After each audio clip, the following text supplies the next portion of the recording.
Hey, Cowboys fans, buckle up because we need to talk about what is happening on the defensive side of the ball right now. And honestly, it's a mixed bag at best. Let's start with something positive. The run defense has shown some real improvement over the first few games. They've moved up into the top half of the league in several key metrics, which is a noticeable change considering how many teams used to gas them on the ground. Yards before contact are looking better, stuff rates have climbed, and overall, they're making life a little tougher for opponents trying to establish a ground game. It's clear that some of the coaching adjustments and player efforts in stopping the run have started to pay off. But that's where the good news pretty much ends, because when it comes to defending the pass, the Cowboys are in deep trouble. The passing defense is among the worst in the league. Opponents are consistently gaining chunk plays, completing passes with relative ease, and the secondary has struggled to cover even basic routes. The team is giving up huge yards per attempt, which makes it almost impossible to keep games close.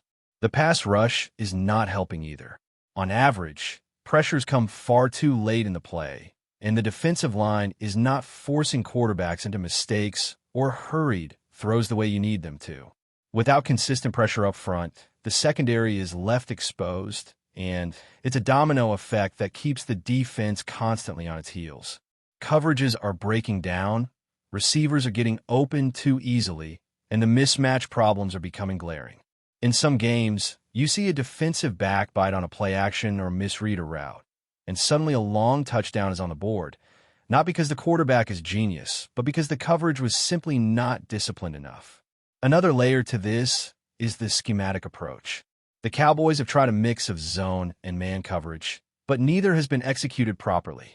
Zone coverage seems to cascade into confusion, with defenders unsure who to pick up, while man coverage fails because the pass rush isn't forcing quick throws. It's a fundamental problem where the scheme puts players in positions where they are set up to fail. There's no consistent pressure from the front 4 or 5-man packages, and the linebackers aren't stepping up in coverage either. The combination of a slow rush and a struggling secondary creates a situation where opponents can methodically pick apart the defense downfield. You watch a game, and you see receivers running free, tight ends finding gaps, and quarterbacks comfortable enough to extend plays at will. It's frustrating as a fan because you know the talent is there, but right now it's just not translating on the field. The individual performances haven't been inspiring either. Defensive ends and edge rushers who were expected to be disruptive have underperformed, and even the young talent isn't impacting the game enough to make a difference. There are flashes of ability here and there, but the consistency is missing. The defensive tackles have held their ground against the run fairly well, which is part of why the run defense has improved, but when it comes to generating pressure or collapsing the pocket, they haven't made the impact necessary to turn plays around. Linebackers are often out of position, confused on coverage assignments, or just missing tackles that should never be missed at the professional level. And the secondary, well, that's been a problem for weeks. Injuries have made it even worse. But even when the starters are on the field, the coverage breakdowns are happening far too frequently. There's no accountability on the field, and too often the quarterback is allowed to make easy completions or exploit mismatches without any pushback. Some people will point the finger at the defensive coordinator, and yes, there are legitimate questions about play calling and scheme decisions. The approach seems to lack adaptability, and the balance between zone and man coverage hasn't been properly managed. But this isn't all on the coaches.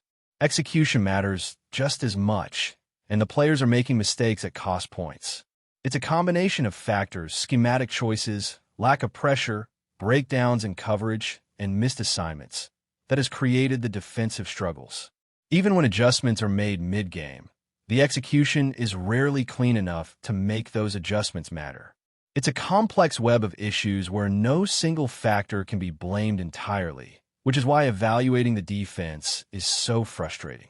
Now, the tricky part is considering personnel changes mid-season. There are no obvious replacements ready to step in and run the defense if changes were made. The assistant coaches are largely part of the same defensive tree, and promoting from within doesn't guarantee improvement. The secondary coach, linebackers coach, or defensive line coach could theoretically step up, but the track record hasn't shown that any of these assistants can turn this group around immediately. Bringing in an outside coordinator midseason also presents massive challenges. There's limited time for installation of a new system, the players need to adjust on the fly, and the margin for error is extremely slim. Even if a high-profile coach were available, implementing a new scheme in the middle of the year is risky and could backfire. That's why, despite the poor performance, it's unlikely the team will make any mid-season staffing changes. Looking deeper at the defensive struggles, the root of the problem is both structural and executional.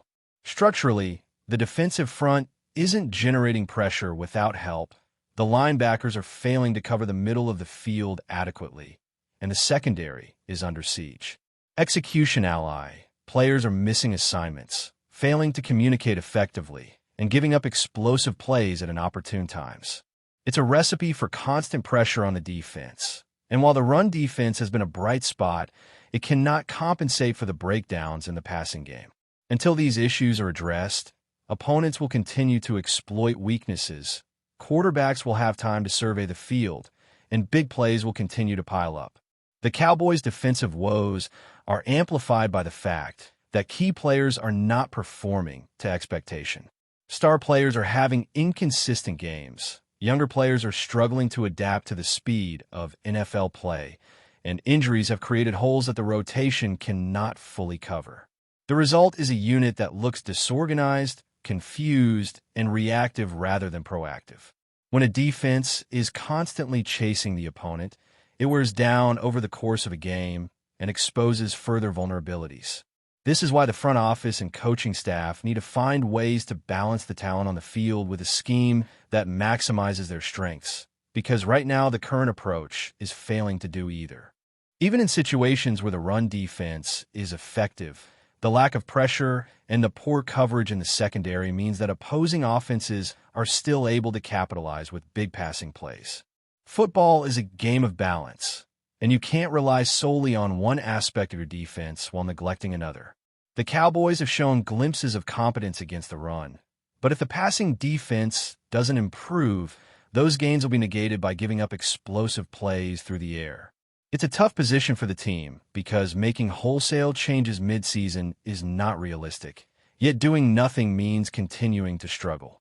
Fans are frustrated, players are frustrated, and the margin for error in every game is slim. The conversation about responsibility is complicated. Coaches are accountable for the overall scheme and the adjustments during the game, but the players are responsible for executing assignments. When both sides falter, the result is a defense that looks unprepared, undisciplined, and incapable of sustaining stops. And this isn't a matter of talent alone. This is about preparation, communication, and the ability to perform under pressure. The Cowboys have the tools to succeed defensively, but the current combination of coaching decisions and player performance has created a situation that is, frankly, unsustainable if it continues at this pace. Now, let's talk about what could actually be done to turn this defense around, because right now, it's obvious that the Cowboys cannot continue like this. The first thing you have to consider is personnel utilization. There are talented players on the roster who are simply not being put in positions to succeed. The defensive line has some bright spots, but the alignment, stunts, and assignments need to be smarter. You need to create matchups where your best pass rushers can attack one-on-one situations, or at least have clear lanes to force the quarterback into hurried throws. Right now, too often, the defensive front is playing reactive football. They're waiting for the snap to see what develops instead of dictating terms, and that hesitation allows the quarterback extra time to survey the field and exploit mismatches. In the NFL, a fraction of a second can make the difference between a sack and a 20-yard completion, and the Cowboys are losing that battle repeatedly. Linebacker play is another area that demands immediate attention. Assignments are being missed, reads are slow, and communication on the field is inconsistent.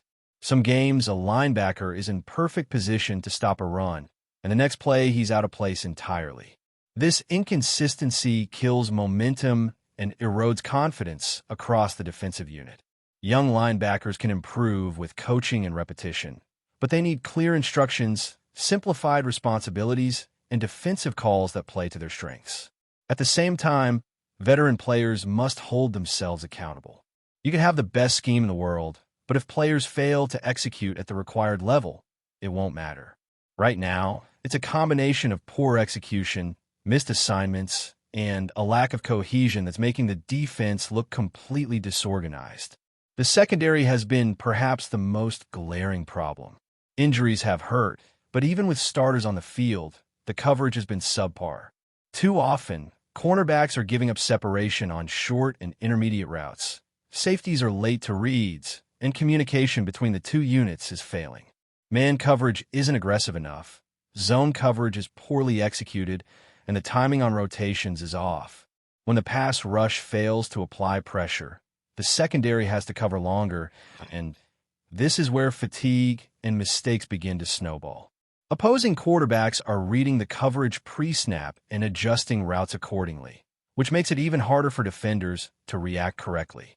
The entire system depends on complementary football, but right now, the complement isn't there. Pass rush, linebackers, and secondary aren't functioning as one unit. They're fragmented, leaving massive vulnerabilities. One of the biggest challenges is coaching. While firing a defensive coordinator midseason seems like an obvious answer, in reality, it's far from simple. There are no obvious replacements who can step in and immediately run a functional defense. The internal assistants are mostly in the same tree and haven't proven themselves capable of calling plays at this level. Promoting one of them might offer continuity, but continuity alone won't fix the mistakes or improve the lack of pressure and coverage breakdowns. Bringing in an outside coordinator midseason is a logistical nightmare, not only because the system would need to be learned quickly, but also because the players have already been conditioned to a certain way of playing. Drastic changes without time to adjust often make matters worse. The Cowboys are in a position where the staff must optimize the current personnel and scheme rather than rely on a mid-season overhaul. It's a delicate balance between accountability, instruction, and tactical adjustments, and doing it correctly requires leadership and buy-in from the entire team.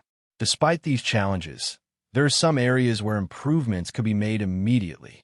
Defensive alignments need to be adjusted to create confusion for the opposing quarterback. Blitz packages must be smarter and timed better, and coverage responsibilities should be simplified in ways that allow defenders to play fast and confident football. Communication must improve, and players need to understand when and how to adjust on the fly. Film study is essential, but it has to translate into real-time execution on the field. Right now, the disconnect between preparation and performance is one of the main reasons explosive plays are consistently allowed. But before we continue, don't forget to subscribe to our channel and give this video a like. Your support helps us keep bringing you the latest updates on the Dallas Cowboys. Feel free to share your thoughts on the news in the comments as well. In what could be the blockbuster move of the offseason, whispers around the NFL have finally solidified into confirmation.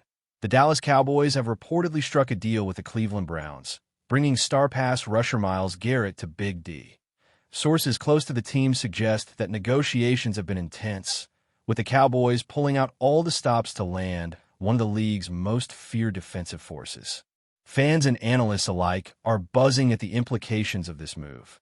Garrett, known for his explosive first step and relentless pursuit of quarterbacks, instantly elevates the Cowboys' defensive line, which has struggled at times to dominate opposing offenses.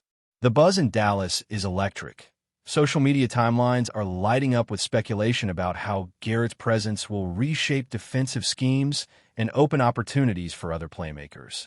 Meanwhile, the Browns side of the story is equally intriguing. While the team will feel the loss of Garrett's game-changing abilities, insiders hint at strategic considerations behind the trade.